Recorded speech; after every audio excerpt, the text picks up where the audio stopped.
Good morning, y'all. It has been a minute.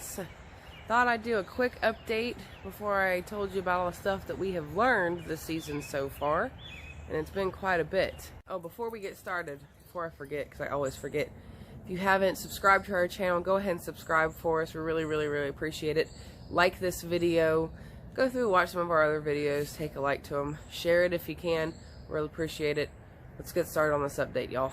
Our garden is doing quite well.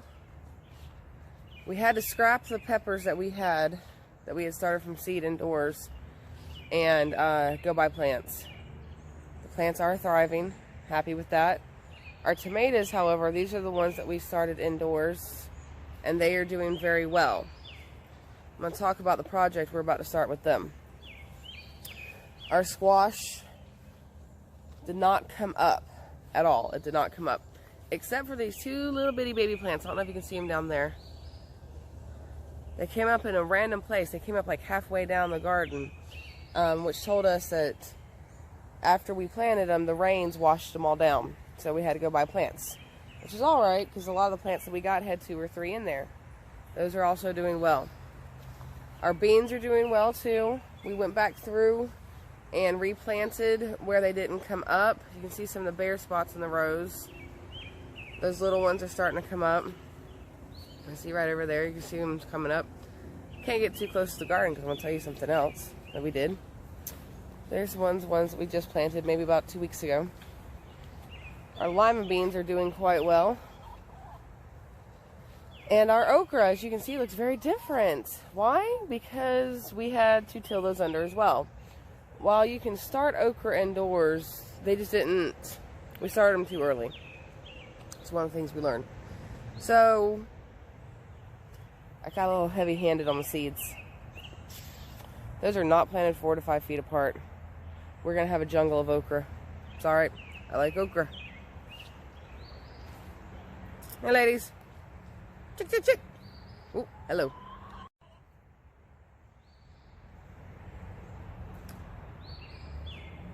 What are you doing, Red? Every time. Every time. You're always the last one back there. What are you doing? Pardon the toy, but we had a few extra tomatoes, so Blake planted them up here in what used to be the flower bed, the ornamental bed. His onions are doing well. He had extra peppers and cayennes. He planted those up here. The chickens have liked those, as they liked the old lettuce. This is part of their dust bathing area. Take a walk. Let's take a walk down to see the meat chickens and how they're doing. They have destroyed our yard. But they have fresh grass, fresh air every day. It's part of the purpose, right? Try to make our little dent in things.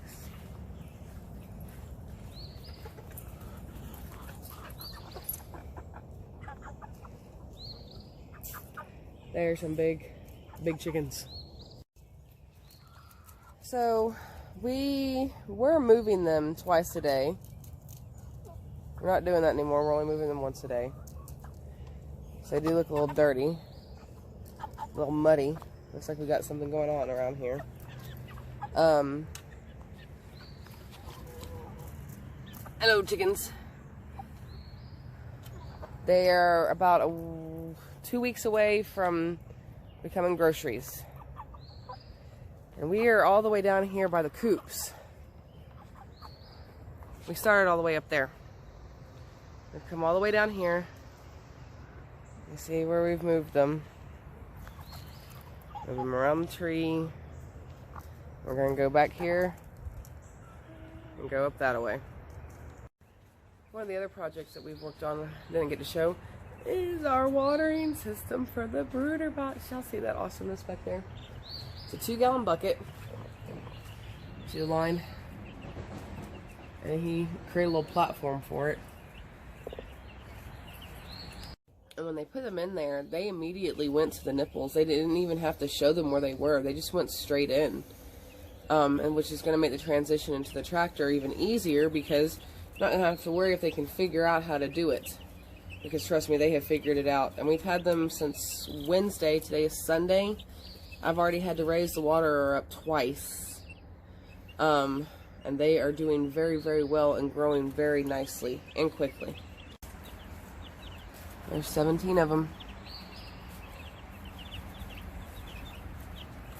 This is probably my favorite watering system on the whole homestead. I love it. It's going to make taking care of these things so much easier. You don't have to constantly rinse out water all the time. All you got to do is feed them. Yeah, this is definitely my favorite. So overall, everything's going really well. The garden is flourishing. No, it's not everything from seed like we wanted to, but sometimes you gotta stop, back up, reverse, rework, whatever. All 13 laying hens are laying. Both of them ran started laying. And neither one of them were the dark chocolate color that I wanted, but oh well. What do you do? Things that we have learned so far this season.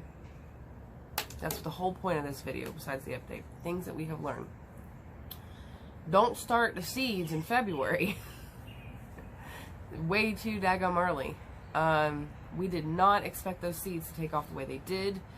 They grew at an exponential rate inside, and so they just kind of stopped growing. We had to replant the cucumbers, and those are doing well. But everything that we started indoors, except for the tomatoes, we had to stop and restart. So, next year, we won't start them as early. Simple as that. Other thing that we have learned, there's a few things that we've learned. The meat chickens. Cornish crosses don't like to forage. I mean, they're chickens, they will forage a little bit, but they really only poop, eat, drink, and sleep. There is no amount of hosing down the chicken poop that comes from Cornish cross chickens.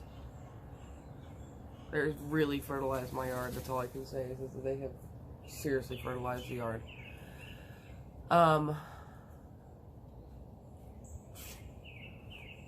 We've got more Cornish crosses. I'll show you that in the brooder. But I think we're going to convert to Red Rangers. Those like to forage more. They like to eat bugs and grass, and not just the chicken feed that we give them. So I think that's what we're going to transition to sometime in the fall.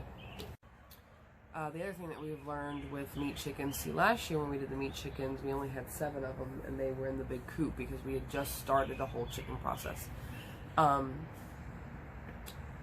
These cluckers, there's just something else.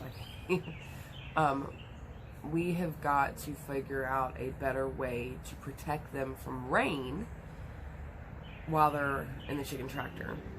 That's part of the reason I haven't done an update besides baseball. By the way, my son came in, made all the way to championships, got 2nd place. We've had a torrential amount of rain, and we have made a makeshift tent, which worked very well. We've propped up the tin on the sides, but we've got to come up with a way that we can quickly put a covering on the meat chicken tractor to keep them from the rain. So if you've got any ideas, put them in the comments below. What I would like to do, I've thought about, you know, just screwing the extra tin that we have into the sides, but I feel like that doesn't fully protect them from the element. The tent that we made out of the tarp did a better job protecting them because it went over it and kind of down it. So I kind of want to make a makeshift portable collapsible tent. I don't know. Something that keeps them better dry from the elements. Because we really did almost lose one of them. We had like 4 to 6 inches of rain in 2 days here in Georgia. Back in late April, early May, I can't remember. And they got sopping wet on the first day, and they were fully feathered, but it had cooled off enough and the rain was cold enough to where they were just completely lethargic. And so I just did what I thought was best, and, you know, moved them to higher ground where there was some really fluffy clover where it wasn't as soaking wet, and threw down some scratch to get them to eat, to, you know, get their body temperature up. Put down some pine shavings on one end where they could go and get dry, and just kept our fingers crossed, and they all survived. It was fine. But it was a little touch and go there for about a day. So we've got to get that situated. Whoop! Legger fence just got sky. That's the next thing we learn. So, this electric fence that's behind me. One day we're going to get that Premier One fencing.